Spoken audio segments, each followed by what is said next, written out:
Glória a Deus. Irmãos, para mim é uma alegria estar com os irmãos aqui mais uma vez. Eu sempre gosto de agradecer a oportunidade a Deus por estarmos juntos louvando ao Senhor. A nossa liderança maior é o pastor Joel, pela oportunidade de podermos estar servindo agora, já entrando no 5º ano aqui na Califórnia, né?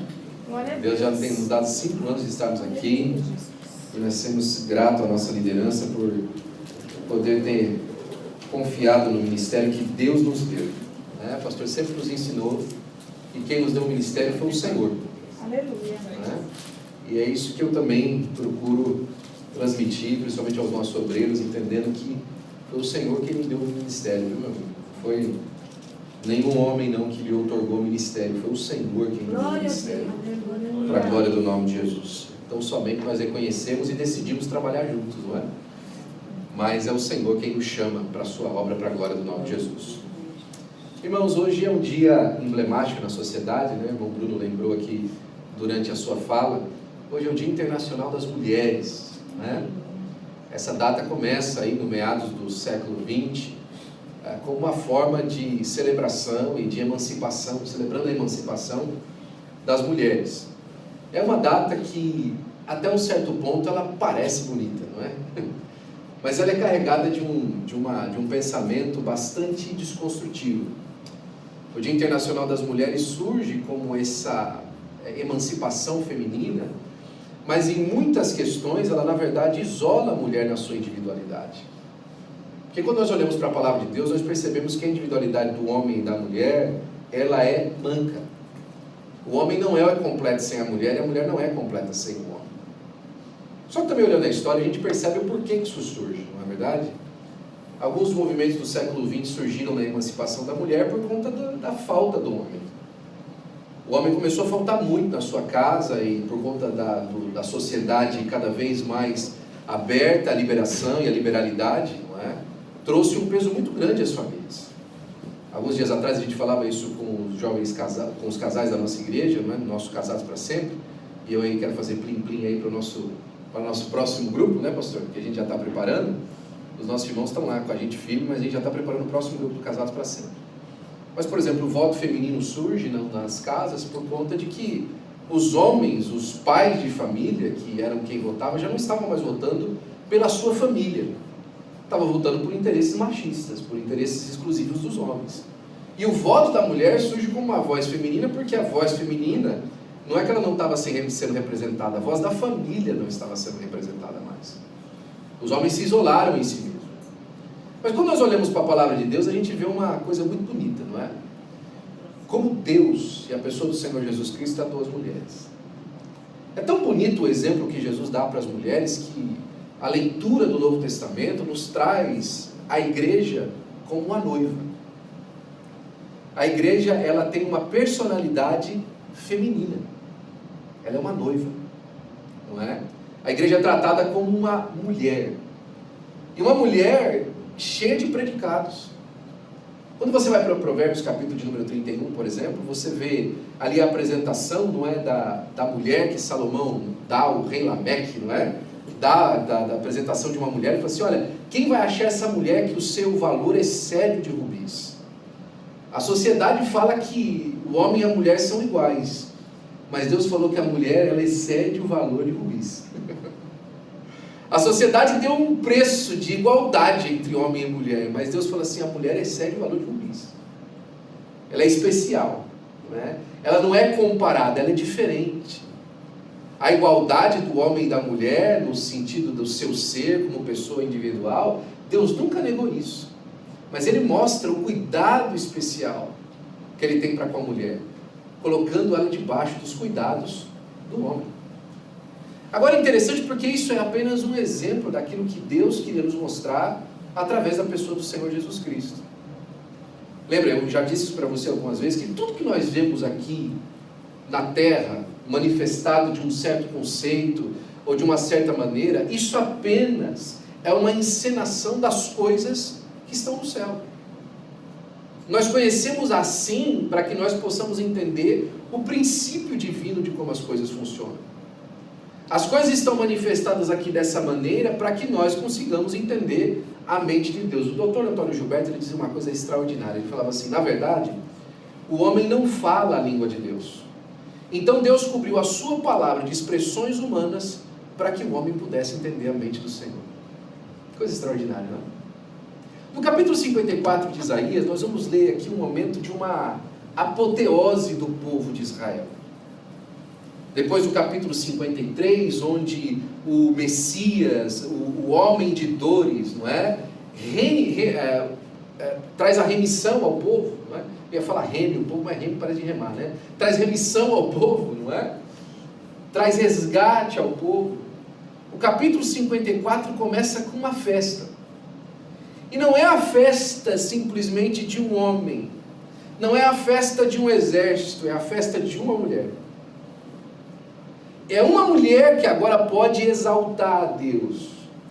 E essa mulher, para mim, é a expressão mais simples e mais extraordinária do que representa ser a igreja. Então não interessa hoje se você é homem ou mulher. Hoje essa palavra é para você. Você é a noiva de Jesus. E o texto começa dizendo, eu quero que você acompanhe comigo: canta alegremente, ó estéril, que não deste à luz, exulta de prazer com alegre canto, e exclama, tu que não tiveres dores, que não tiveres dor de parto. Você que não teve dor de parto. Olha, está na hora de você cantar. Chegou um tempo de festa, chegou um tempo de alegria, pode começar a celebrar. Você já chegou alguma vez na sua casa, não é? Ou aí chegou em algum lugar e a pessoa te viu, a primeira vez que ela te viu, ela começou a falar assim: olha, eu tenho um negócio para contar para você. Você vai ficar muito feliz. Eu tenho uma novidade para te dizer, que vai te deixar muito... Olha, você agora... Olha, eu preciso contar para você. Você fica até com raiva da pessoa. Conta logo. Fala logo para mim o que é que está acontecendo, que você está... O escritor aqui, o Isaías, o profeta, ele está dizendo: olha, eu tenho um negócio para contar para vocês. Você se encaixa nesse perfil. Olha, você mulher, sem marido, estéril, solitária, que não teve filhos. Olha, você pode começar a se alegrar. Você não tem dor de parto. Você não sabe como privilegiada você é.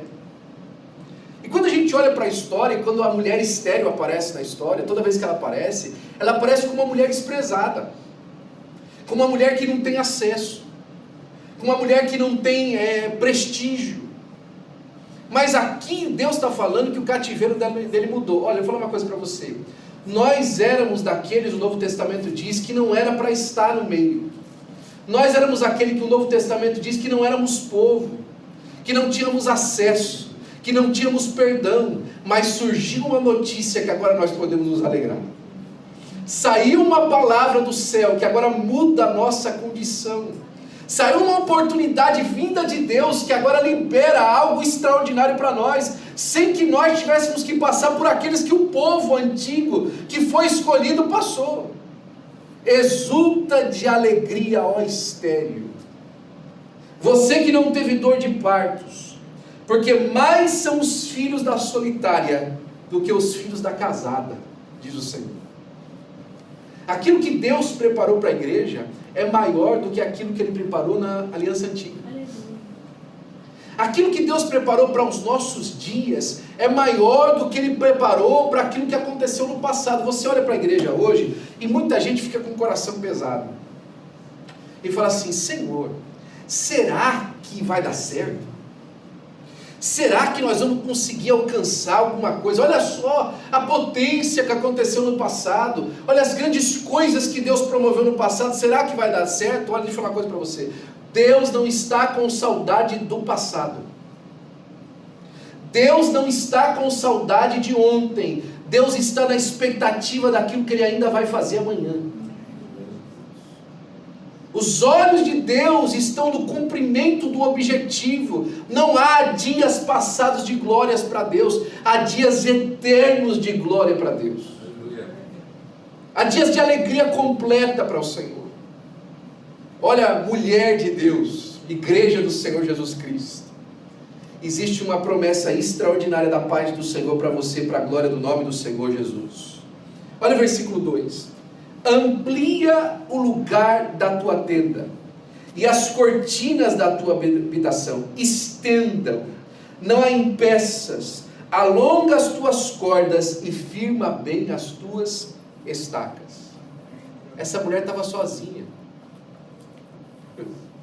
Ela era estéril, sem marido, sem filhos.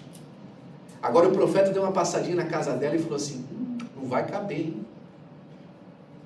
Olha, aquilo que está preparado para você lá em Glenda, viu, pastor Rubens? Não vai caber, viu? Glória a Deus! Não vai caber, pastor. Amém.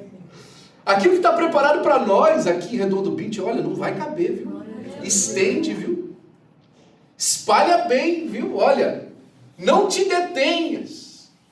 Às vezes, como todo bom, não é? Ou então como todo pastor empolgado, na verdade, a gente olha para assim, para a igreja e fala assim: rapaz, eu botei essas cadeiras hoje aqui, será que eu botei cadeira suficiente?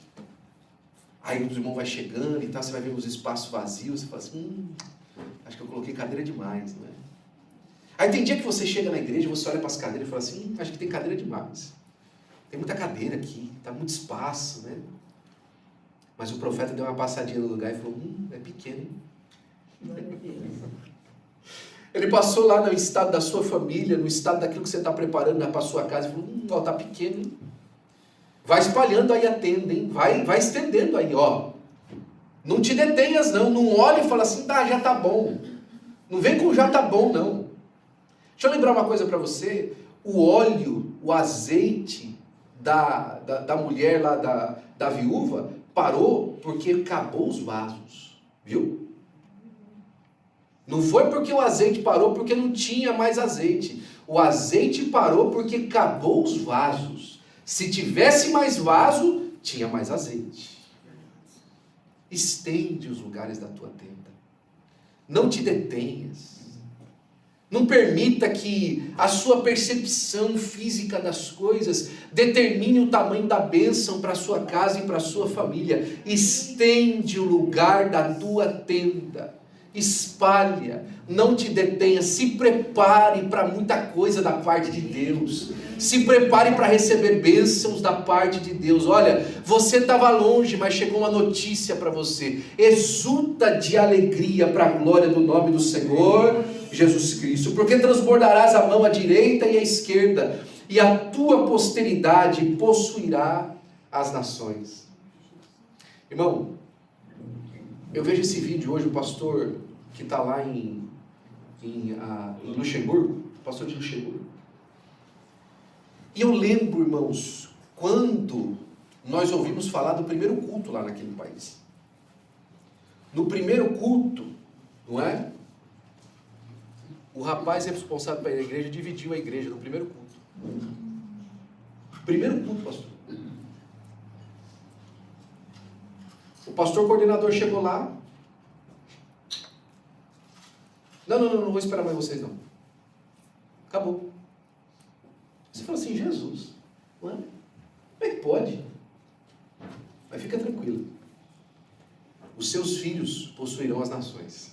A igreja vai se expandir. A igreja vai crescer, irmãos. Ela vai chegar a lugares que você nunca imaginou.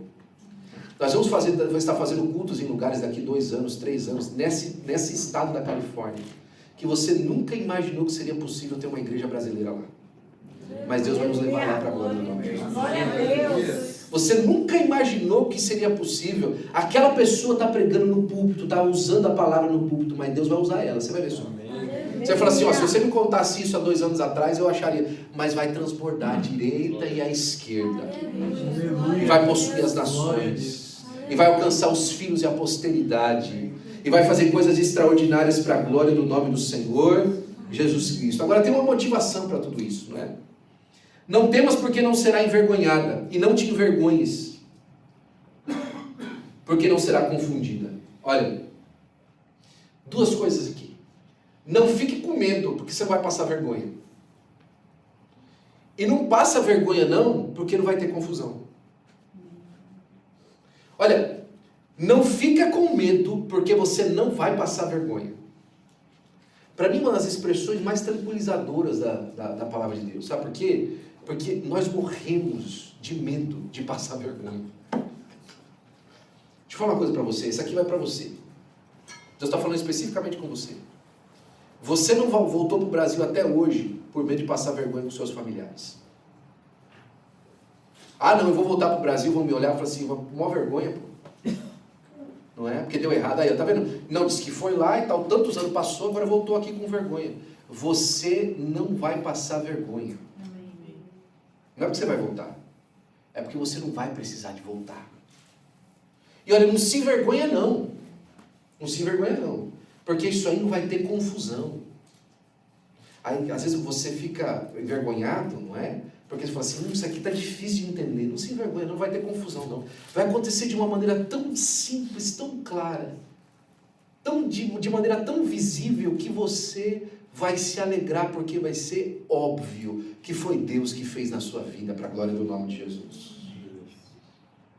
O próximo versículo, finalmente o nosso irmão, que está escrevendo aqui, o Isaías, ele começa a dar porquê das coisas. Ele falou tudo isso aí, está todo mundo feliz, né? Mas como é? Mulher estéril, e agora não vai se envergonhar, vai ter que estender a tenda. Como é que isso aí vai acontecer? Está aqui. Porque o teu Criador é o teu marido. Você não vai ser mais solitário. Agora você vai ter marido. Sabe uma coisa mais preciosa da igreja? É que a igreja não está abandonada sem cuidado, a igreja tem marido. E o marido da igreja é um marido bom. É um marido amigo, é um marido cuidadoso. É um marido servo, não é? É ele que enche a igreja de bens. O Senhor dos Exércitos é o seu nome, o Santo de Israel é o seu Redentor. Ele será chamado Deus de toda a terra, porque o Senhor te chamou como uma mulher desamparada, triste de espírito, como uma mulher da mocidade que é desprezada, diz o Senhor. Por um pequeno momento te deixei, mas com grande misericórdia te recolherei. Parece que às vezes a gente olha em volta da gente que, será que Deus está vendo isso aqui? Será que Deus está enxergando a nossa situação, aqui onde nós estamos vivendo, a perseguição que nós estamos passando? Será que Deus consegue entender esses traumas que nós temos? Será que Deus consegue entender essa maneira de pensar, que eu estou sendo levado a pensar? Você não vai ser deixado, o Senhor nessa manhã passa recolhendo as emoções do seu coração, as angústias da sua alma, as ansiedades do seu ser, e Ele hoje vai dando firmeza, consolo para você, porque o Senhor é o teu marido, Ele cuida de você. Deus cuida de você. Dê glória a Deus, Deus cuida de você. Deus cuida da sua vida, do seu coração. Oh, aleluia! Glória ao teu nome. Versículo de número 11, ele vai dizer assim, oprimida, arrojada, com tormenta e desconsolada, eis que eu porei as tuas pedras com todo ornamento e te fundarei sobre safiras. Que coisa mais longe uma da outra. Por um lado ele está vendo uma mulher completamente desfacelada. Ela está oprimida, ela está apertada, ela parece que está sendo pressionada pela situação. Quando você olha para ela, ela parece que ela está se secando com o dia a dia. Mas aí ele olha para ela e vê ornamento nela. E os ornamentos da palavra de Deus falam sobre os dons do Espírito Santo. Aqui está uma coisa extraordinária. Quando Moisés está andando lá, pastando com as ovelhas do seu sogro, Moisés chegou num estado, irmão, que estava feio. A única coisa que ele tinha não era dele. Não é? Ele apacentava as ovelhas do seu sogro. Ele não tinha ovelha. Não é?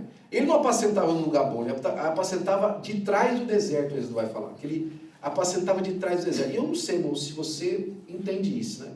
Se o deserto é um lugar ruim, você imaginou atrás do deserto, irmão? Como é que deve ser? E diz que ele ia para trás do deserto para apacentar as ovelhas do seu sogro. Ou seja, era uma caminhada difícil, irmão. Não tinha um pasto perto dele. Moisés, o grande Moisés, guerreiro do povo do Egito, não é? Príncipe do Egito, não é verdade? General do exército. Aquele Moisés era uma caricatura. Esse Moisés praticamente não existia mais. Fazia 40 anos que ele tinha deixado o Egito. Aquele homem de 40 anos que pareceu que ia começar uma revolução no meio do povo, lembra? Que matou um egípcio para defender um do seu próprio povo. Aquele Moisés, esse Moisés já não existia mais, irmão. Agora existia um pastor de ovelha. Desesperançado, longe. Parece para mim, eu não sei você, mas para mim, o que Deus fez com Moisés é o seguinte: eu vou tirar todos os seus predicados para você ver como é que eu que preparo a pessoa. Não é? Você acha que o quê? Que sua preparação no palácio foi importante? Eu vou preparar você agora no deserto, porque a sua caminhada maior vai ser lá. E aí Deus tira Moisés e começa a preparar Moisés. Até os 80 anos de idade, Deus não tinha falado com Moisés ainda. Você já parou para pensar nisso? Que até os 80 anos de idade, Deus nunca tinha falado com Moisés. Deus nunca tinha aparecido por Moisés e falou assim: ó, Moisés, estou te preparando para uma grande obra. Não. Moisés olhava para ele e percebia que ele era especial. A mãe dele tinha falado que ele era especial. Hebreus capítulo 11, isso fica claro. O pai e a mãe olharam para o menino, acharam que era formoso e guardou em casa porque entenderam que era um sinal de Deus. Agora eu te pergunto, que pai e mãe não acham que o filho é bonito? O que é interessante para mim é que eles entenderam que a beleza, a formosura do filho era um sinal da parte de Deus. E eles não temeram o mandado do rei, guardaram a criança. Você conhece a história. Criaram Moisés, a mãe dele teve a oportunidade de criar o seu filho no conhecimento da palavra de Deus, porque a gente entende que Moisés aprendeu da sua nação. Tanto que ele defende a sua nação. Isso fica claro no texto. Mas chega um momento que Moisés é tirado dali do meio. E levado para o meio do deserto. 40 anos de deserto, irmão. Irmão, se 5 anos de América já faz assim com a gente, já deixa a gente careca, cabelo assim, você já imaginou? 40 anos de deserto, irmão. Você já imaginou a maneira de Moisés? A postura de Moisés? Mas um dia Moisés está passando lá no meio do deserto e ele olha um arbusto pegando fogo. Eu gosto dessa expressão. Porque isso para mim é a coisa mais comum do mundo. Essa semana a gente deu um pulinho ali em Lancaster e eu com uma família vi uma coisa que eu só tinha visto em filme. Sabe aquelas coisa de filme de Velho Oeste que parece aqueles arbustos rodando assim no meio do deserto? Eu vi os arbustos rodando assim, deserto mesmo. Né? Você olha aquilo e você acha que você está num filme, você está num desenho. Né? Aquilo ali pegar fogo, irmão, é a coisa mais comum que tem. No meio do deserto, aquele calorzão do sol batendo. Pegar fogo, o arbusto pegar fogo. Mas ele percebe uma coisa extraordinária daquele arbusto. Ele pega fogo, mas não consome. Ele pega fogo, mas não consome, mas não se acaba. Olha, tem uma coisa especial em você, viu? Você passa por luta. Você passa por dificuldade, mas você não se acaba, porque o fogo que queima em você não é o fogo da terra, é o fogo do céu. Aleluia. Não é o fogo que tira, é o fogo que proporciona. Aleluia. Não é o fogo que consome, é o fogo que constrói a sua vida, para a glória do nome de Jesus. É diferente. É uma dinâmica diferente. Quando você olha aqueles 4 homens no meio da fornalha de fogo ardente, você percebe que o fogo ali tomou uma condição diferente. O fogo, em vez de reduzir eles a cinza, exaltou eles no meio de uma nação. Olha, quando as pessoas olham para nós, e eles veem o fogo queimando a nossa vida, em vez da nossa vida ser diminuída, a nossa vida parece maior, mais firme, mais gloriosa, porque Deus manifesta o testemunho dele na nossa vida. Olha, a mulher aqui está oprimida, ela está apertada, mas os ornamentos dela servem de sustentação para a nação inteira. Você sabe por que Deus não consumiu a América ainda? Porque tem uma igreja que ora aqui. Você sabe por que esse país não acabou ainda? Porque tem uma igreja que ora aqui dentro por essa nação. Passa governo, entra governo, um diz que serve, outro diz que não serve, outro diz que faz não sei o quê, outro diz que faz do outro. Por que não acaba? Porque a igreja do Senhor Jesus Cristo continua sustentando em oração esse lugar. É por causa da igreja, irmão. Não se engane você. Não ache que existe no texto da proclamação de independência uma cláusula divina de proteção nessa nação. Não, senhores. Existe, na verdade, um povo que se reúne para adorar, e onde eles estão, Deus guarda a cidade. Aleluia. Senhor, e se tiver 10? Senhor, e se tiver 20? E por causa dos 10 que passaram aqui nesse lugar, Deus tem guardado esse lugar para a glória do nome de Jesus. Aleluia. Está oprimido, está apertado, tá, às vezes parece que é abandonado, mas os dons que Deus vai colocando no coração, que Deus vai levantando, que Deus vai abençoando, vai sustentando essa obra para a glória do nome de Jesus. Aleluia. É o dom da parte de Deus, é aquilo que Deus levanta, é aquilo que Deus faz para a glória do nome do Senhor Jesus Cristo. As suas janelas, diz a palavra de Deus, farei cristalinas, as tuas portas de rubis, e todos os seus termos de terras, de pedras aprazíveis. Aonde você for, na casa dessa mulher, dessa igreja, você encontra alguma coisa preciosa. Se você vai na família cristã, você acha alguma coisa preciosa. Se você vem na escola dominical, você acha alguma coisa preciosa. Se você vai na reunião dos jovens, você acha alguma coisa preciosa. Se você vem para o culto de domingo, você acha alguma coisa preciosa. Se você vai no culto de quarta-feira, existe alguma coisa preciosa. Se você se reúne com a sua família na sua casa, a igreja está lá, ali tem outra pedra preciosa. E cada uma delas é diferente. Uma é vermelha, fala do sangue, fala do amor. Outra é verde, fala da esperança. Outra é cristalina, fala da pureza. Mas em todo lugar, Deus manifesta os seus dons de uma maneira diferente, para a glória do seu próprio nome. Aleluia. Olha, se você pudesse entender a maneira como Deus tem olhado para nós, e a maneira como Ele tem se compadecido de nós, nesse tempo onde tudo parece diferente, hoje é um dia, irmãos, de restauração das suas esperanças e expectativas sobre aquilo que Deus vai fazer e quer fazer no nosso meio. Existe uma vontade da parte de Deus ao nosso respeito. Existe quase que um empurrão espiritual nas nossas costas, para nós tomarmos postura da parte de Deus e cumprirmos aquilo que Deus nos chamou para fazer. O que isso tem a ver, pastor, com a nossa casa e com a nossa família? A missão, irmãos, da nossa família começa na nossa casa.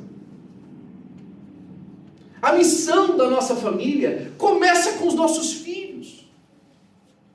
A missão da nossa família começa com um testemunho com o nosso cônjuge. Às vezes a gente fica falando de missão, irmãos, e a pessoa fica falando, o pastor acha que quer mandar eu lá para a França. Ou então para Bangladesh, não é? Um lugar bom, irmão. Bom para pegar malária. Bom para ter cólera, né? Difícil, irmão. Haiti, um lugar difícil. Vai ter um lugar muito mais difícil para você fazer missão. Dentro do seu quarto.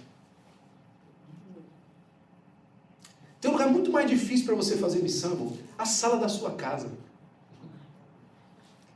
Lá está mais difícil de fazer missão. É mais difícil do que sair da Flórida e vir para Los Angeles. Ou da Inglaterra e vir para Glendale, viu? É mais difícil. É fazer na sala de casa. É fazer no quarto. É fazer nas escolhas. Esse é o lugar mais difícil de fazer missão. É lá no trabalho, é na escola, é na frente dos amigos. Esse é o lugar difícil de fazer missão. Dr. Ravi gostava de uma história, e eu gosto de contar as histórias do Dr. Ravi. Certa vez ele chegou em uma faculdade e lá tinha as pessoas que trabalhavam com ele, que tinha convidado um amigo. Ele falou, doutor, eu chamei um amigo meu aqui da escola, e ele falou que ele vai vir. Ele é um ateu ferrenho. Eu já vou avisar o senhor. Ele é um ateu ferrenho, ele vai fazer pergunta difícil. Eu falei, tudo bem, não tem problema. Primeiro dia, tal, era 3 dias de palestra. Ele falou, eu só vou no primeiro. Chegou no primeiro dia, chegou no final da palestra, ele fez uma pergunta, o Dr. Ravi respondeu, as perguntas são mais ou menos as mesmas. Por que existe mal no mundo? E tal, o Dr. Ravi respondeu. O rapaz ficou interessado, veio no segundo, veio no terceiro dia. Todos os dias estava lá. Chegou no final, o amigo perguntou, né, para o ateu, falou assim, aí meu amigo, você se converteu? Não me converti. Mas eu não posso argumentar de que o homem que falou é inteligente. Falou muito bem. Falou bem. Por quê? Não, porque eu estou convencido. Irmão, ideia não convence ninguém. Ideia não convence ninguém, irmão. Ideologia não convence ninguém. Eu posso aqui fazer, nessa última quarta-feira a gente estava falando disso, sobre uma questão apologética, mas a gente pode falar sobre a questão da qualidade do texto bíblico centenas de anos. Ninguém vai se converter pela qualidade do livro. Não adianta. Nós podemos falar, isso é importante, porque isso fortalece a nossa percepção e as defesas daquilo que as pessoas às vezes atacam como obstáculo, tirar esses obstáculos da frente. Mas se converter por causa disso, ninguém vai. Você pode ficar tranquilo. Pode ter certeza disso. Agora, sabe qual que foi uma coisa que o rapaz falou? Ele falou assim, eu só fiquei com uma pergunta saindo de lá. E foi o seguinte, será que tudo aquilo que ele falou lá no púlpito, ele vive na casa dele? Se eu tivesse convencido de que isso fosse verdade, talvez eu aceitava. As pessoas são convencidas por uma experiência real. Por uma experiência verdadeira. Olha, elas olham às vezes a nossa luta, mas eles veem que as nossas joias são de verdade. Eles olham às vezes a nossa pressão, mas ele vê que aquilo que brota do nosso coração realmente traz vida. Ele vê às vezes com o tanto que a gente corre atrás, mas ele consegue perceber que as nossas palavras são sinceras, porque elas brotam de uma vida que realmente foi convencida por aquilo que está falando. Que o nosso amor não é um proselitismo, não é vem aqui fazer parte da minha religião, não. Que o nosso convite é vem aqui ter a experiência com o Deus verdadeiro que eu tive.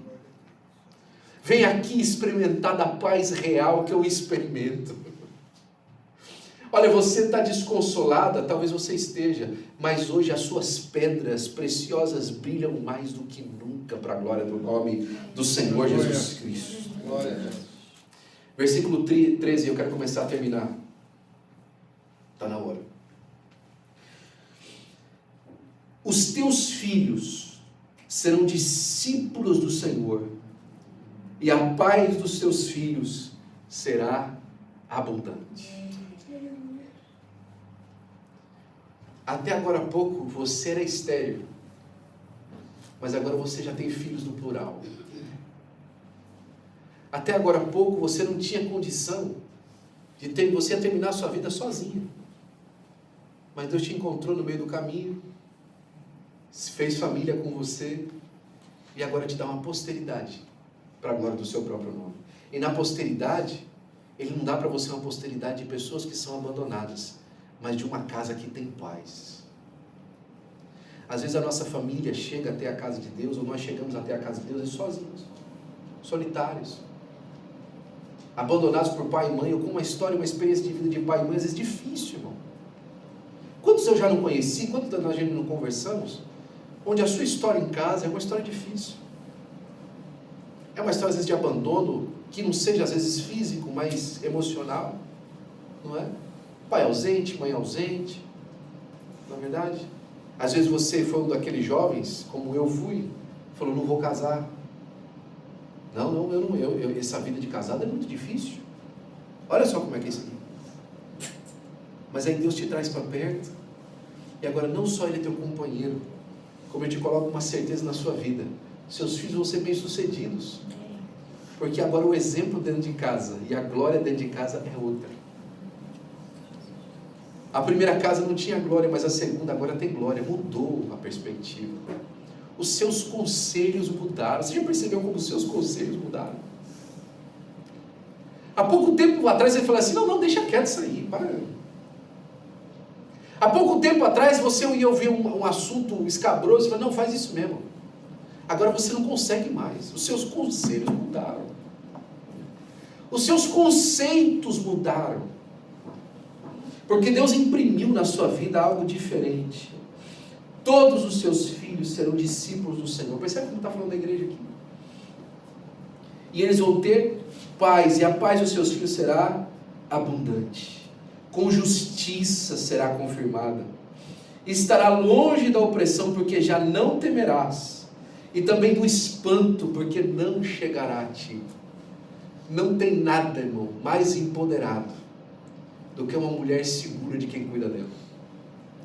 Você já conheceu uma senhora segura? Segura de que o marido dela está cuidando dela?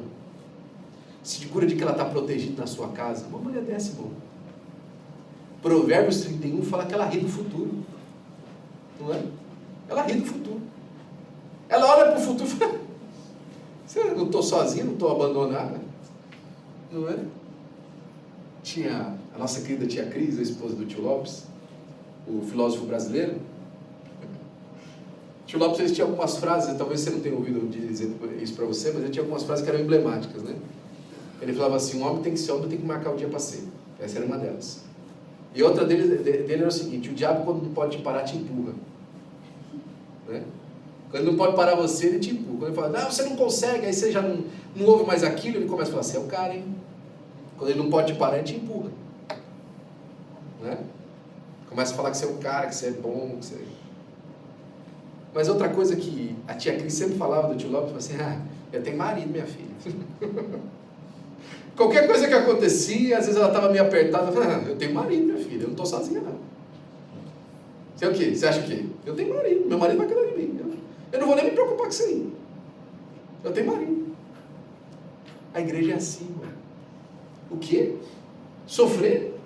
Passar por afronta? Ser apertado? Você está doido, eu tenho marido. O meu marido vai cuidar de mim. O Senhor da minha vida vai cuidar de mim. Eu não estou abandonado, não.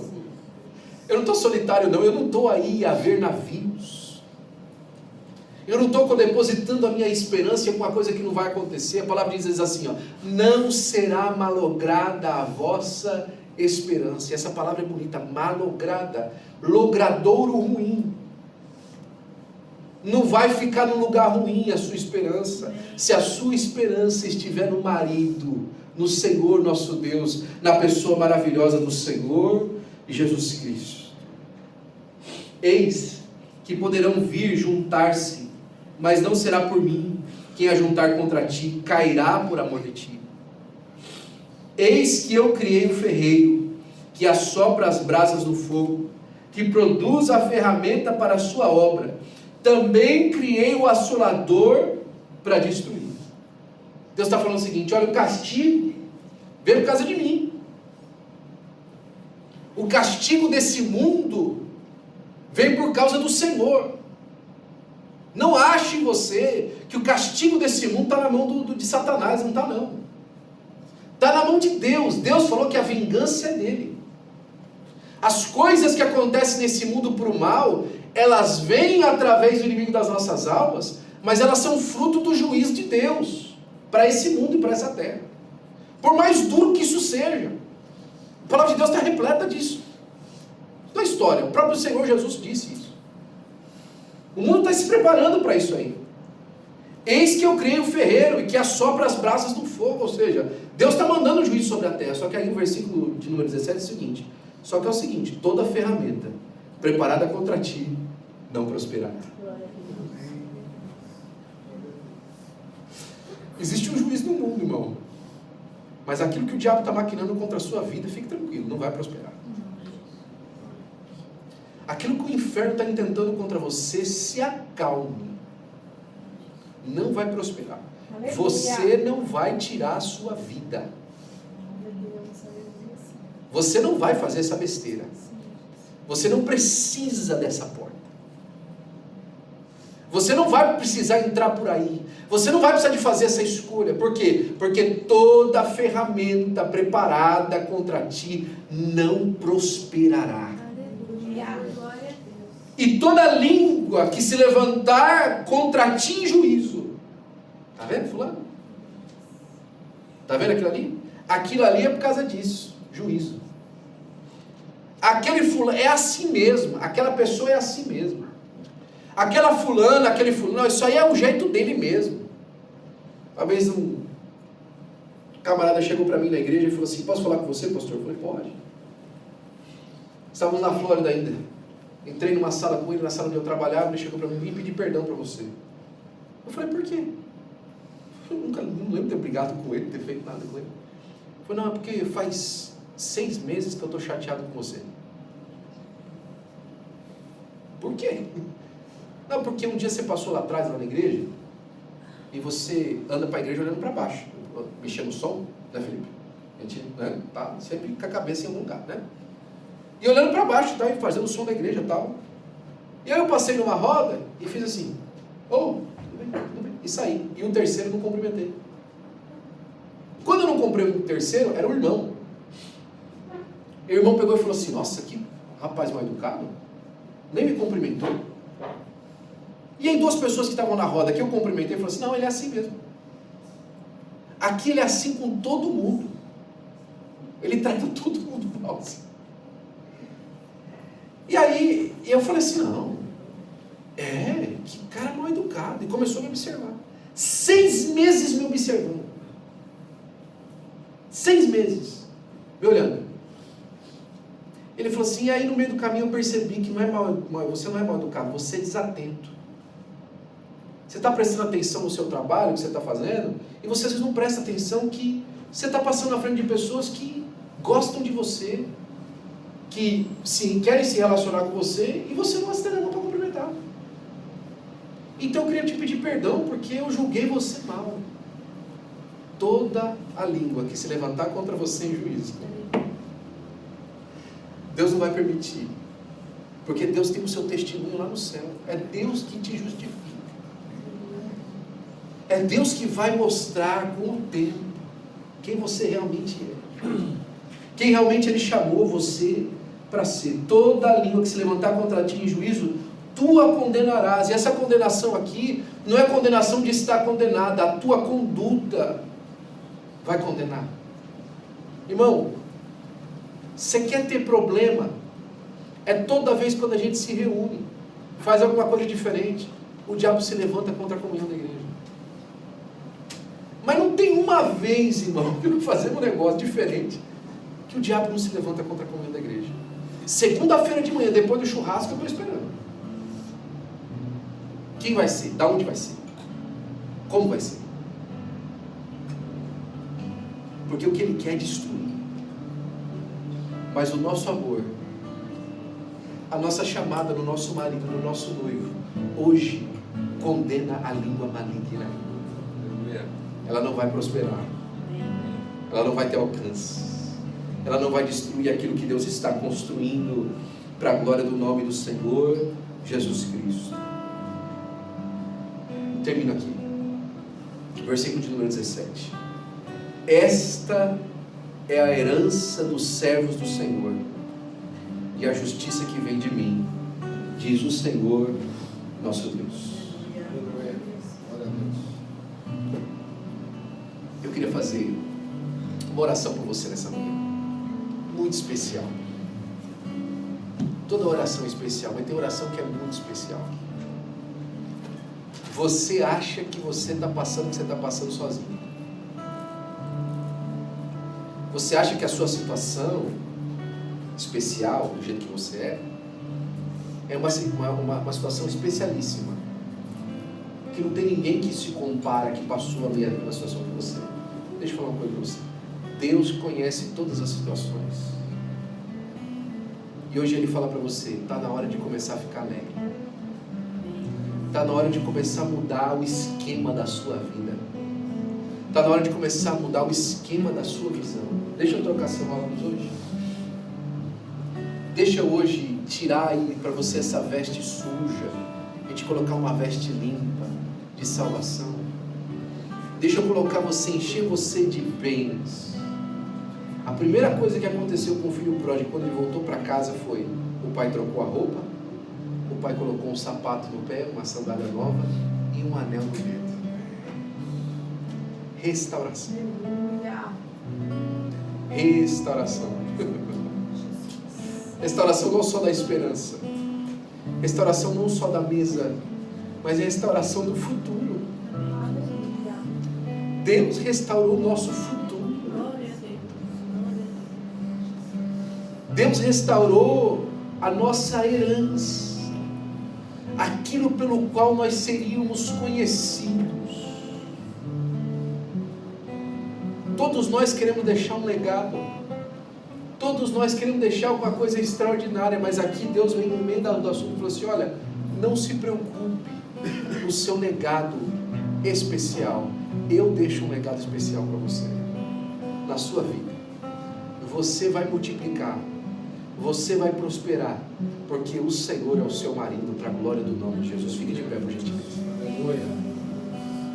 Oh, aleluia. Chama você para frente hoje. Você quer uma oração especial porque você está cansado e você achou que você estava sozinho, mas Deus hoje te encontrou no meio do caminho e falou assim: eu estou com você, eu vou te ajudar, vem aqui, eu vou te ajudar. Você vai multiplicar, você vai prosperar, você não vai ficar sozinho.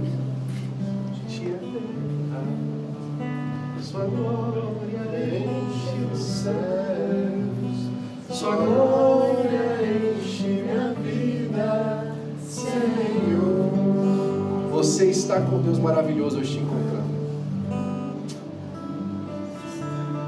Quando os contos de fadas surgiram, os primeiros contos de fadas surgiram, muitos deles surgiram para trazer uma encenação a histórias bíblicas. Por exemplo, aquela da Cinderela que acha o sapatinho, né? Ela demonstra que o príncipe, ele conseguiu enxergar em alguém que não tinha valor como a corte, uma coisa especial, só porque as suas vestes foram mudadas. Ei, o Senhor Jesus Cristo já te viu com as vestes mudadas. Ele já enxergou você com a vida restaurada. E hoje Ele já te dá a notícia antes do fato. Se alegre. Se alegre. A sua vida está se estendendo, a sua vida está se prosperando. Deus está trazendo novidade para você. O Senhor Jesus Cristo morreu na cruz do Calvário para te dar esse espaço aberto, esse lugar de transformação, de conexão real, de mudança de atitude, de mudança de caminhada com Deus, para que você possa viver algo especial com o Senhor. Eu vou cantar 30 segundos. Se você quiser hoje vir à frente, fazer um novo pacto com o Senhor, aceitar essa chamada de Deus na sua vida para ser uma igreja adornada por Ele, com os dons do Espírito Santo. Quando você vier aqui à frente hoje, tem dom para você. Hoje tem profecia, hoje tem discernimento, hoje tem palavra de conhecimento, hoje tem mudança em quem você é e como você vê a vida, para a glória do nome do Senhor Jesus Cristo. Eu vou cantar por 30 segundos, nós precisamos orar. Em nome de Jesus, quão formoso és. Quão formoso és Rei do universo, sua glória enche a terra e enche os céus. Sua glória enche a terra, sua glória enche os céus, sua glória enche minha vida, Senhor. Maravilhoso é estar em tua presença,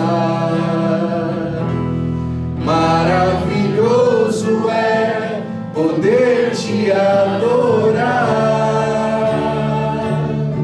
maravilhoso é tocar em tuas vestes, maravilhoso é te contemplar, Senhor. Pastor Rubens orando ao Senhor. Gostaria de chamar os pastores para orar por essas irmãs em nome de Jesus. Senhor Jesus, aqui nós estamos, Senhor, para apresentar essas vidas que estão aqui na frente, Senhor. O Senhor tem o melhor da terra para nós.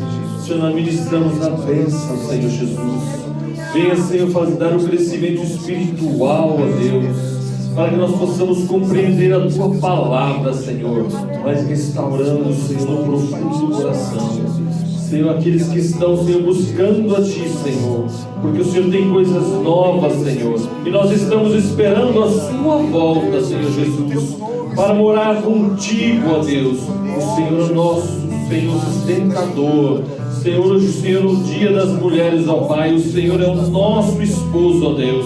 O Senhor tem cuidado de nós em todos os nossos caminhos, em todas as nossas necessidades. Senhor, o Senhor tem preservado as nossas vidas, Senhor, para fazer a Tua obra. O Senhor tem escolhido esta igreja, Senhor, para fazer crescer, Senhor, para ser o espelho para aqueles que estão de fora. Venha, Senhor, levantar-nos com mão forte, com mão poderosa, Senhor, para anunciar o Evangelho que transforma, que dá vida, que dá graça. Senhor, nós queremos fazer parte, Senhor, da igreja que o Senhor escolheu para ser anunciar o Teu Evangelho, Senhor, para restaurar vidas, Senhor, para apresentar o Senhor Jesus para os corações necessitados, no nome de Jesus, Senhor. Amém e amém, Senhor. Enche a terra, Sua glória enche os céus, Sua glória enche minha vida, Senhor. Cante de coração agora, maravilhoso é estar em Tua presença. Maravilhoso é poder Te adorar. Maravilhoso é tocar em Tuas vestes. Maravilhoso é Te contemplar, Senhor. Aleluia. Não se esqueça